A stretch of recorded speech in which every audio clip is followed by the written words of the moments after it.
Well, Great Value Gold member is bragging about how he's probably going to get a gift from the royal family of Qatar. And it's not a box of chocolates or a greeting card that sings a funny song or a weird orb thing they can all rub and do culty shit with. You know, something modest, tasteful. No, it's a plane. A big fucking plane. A 747 to be precise. A super luxury 747 valued at just a meager $400 million.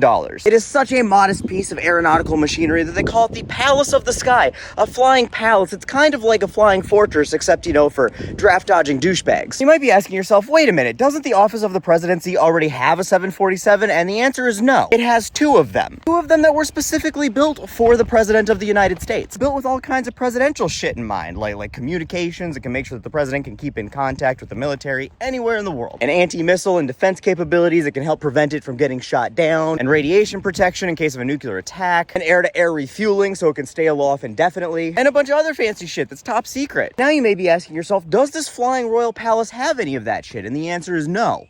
It does not. So now it costs the American taxpayers a bunch of money to upgrade this bougie Boeing to serve as a temporary Air Force One, as inappropriate Midas touch suggests it will be used. Yes. But after those upgrades, it would at least be as capable as the current 747s that operate as Air Force One, right? No, it won't. But hey, at least there's probably absolutely no security risks in accepting a highly complex and complicated piece of technology from a foreign government for use by the President of the United States. That said, any sensitive information a foreign government might want to know was probably already drunk texted to them by Pete Hegseth, so what's the harm? Right, with Pete Hegseth having access to a phone, security concerns about the plane, probably not a huge deal. But what about ethical concerns? I mean, the Constitution's emoluments clause states pretty specifically that elected officials are not supposed to accept gifts from foreign governments or kings, unless approved by Congress. And a $400 million plane seems like a pretty big fucking gift from a king. But if we're being real, the emoluments clause is not really something the blob father here has ever concerned himself with. I mean, what's really the worst that could happen? Maybe just a little bit of preferential policy treatment for Qatar and all of these trade wars and global instability. I mean, it's not like Trump is seeking to do any business deals in Qatar, like build a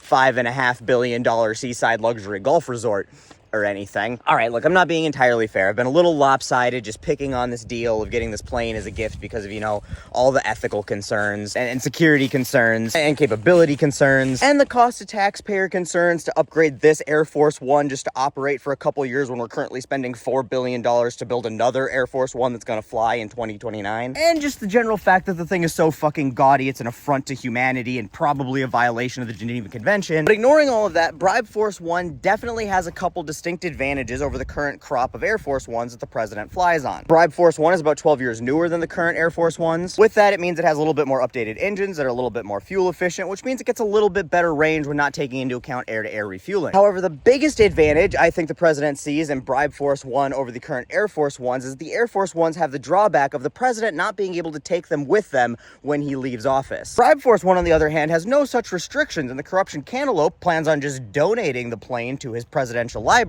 for use as a private citizen when he's no longer in office. Although who knows if that day will ever come, because he seems to have no interest in observing constitutionally mandated term limits. I'm sorry, I'm getting real negative about this again. You know, and I'm not taking into account everything, since it is a little bit more fuel efficient. At least the next time he decides to fly it over a NASCAR race for no fucking reason, it might cost us a little less than $5 million.